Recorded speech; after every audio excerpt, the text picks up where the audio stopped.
of you meditate at least once a year? Okay, once a month? Okay, you can keep, that's good, that's good. We'll just leave it right there, you know. We're grateful for anything we can get. No, that's good.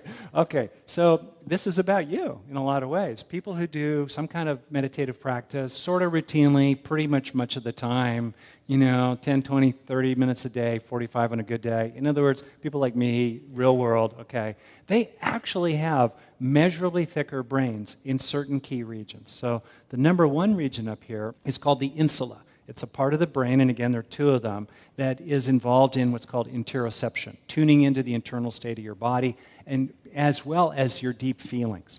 No wonder. They're tuning into themselves. Probably a lot of what they're doing is practicing mindfulness of breathing. They're getting in touch. They're staying really present with what's going on. No wonder. They're using, and therefore they're building, much like a muscle, by analogy, literally. They're using it so they build it, the insula. Second, the second region is the frontal regions of the prefrontal cortex, the frontal areas, that are involved, again, in controlling attention. No surprise here as well. They're using attention, so they're getting more control over it, and they're strengthening its neural basis. The third region up at the top is somatosensory cortex. It's a part that basically they're tuning into their body. It's less relevant for our purposes.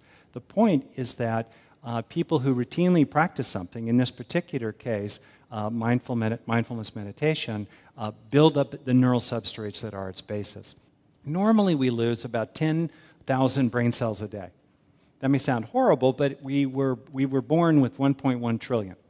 And we also have several thousand a day born inside mainly the hippocampus, actually, and in what's called neurogenesis. So losing 10,000 a day isn't that big a deal, but the net bottom line is that a typical 80-year-old will have lost about 4% of brain mass. It's called cortical thinning with aging. It's a normal process. So in this study, there was a comparison between the meditators and the non-meditators. The meditators are the blue circles. The non-meditators are the red squares, age, matched, and so forth. This was not a longitudinal study. It was a cohort study with some good statistical controls. The people who are the red squares, the controls, experienced normal cortical thinning in these three regions of interest. Whereas the people who routinely meditated and worked that muscle, quote unquote, did not experience cortical thinning in that region. They're the blue circles with the line straight across. That has a lot of implications for an aging population. I had a birthday yesterday, and so, it's on my mind, and it's always a little more gray hair every year in the mirror. So anyway, use it or lose it, right? It applies to the brain as well as to other aspects of life. That takes us to a really important point, that for me is a major takeaway in this territory, that our experience really matters. It doesn't just matter moment to moment in terms of, subjective well-being, as Bob was saying earlier, how it feels to be me, but it also really matters in the lasting residues that it leaves behind, woven into our very being.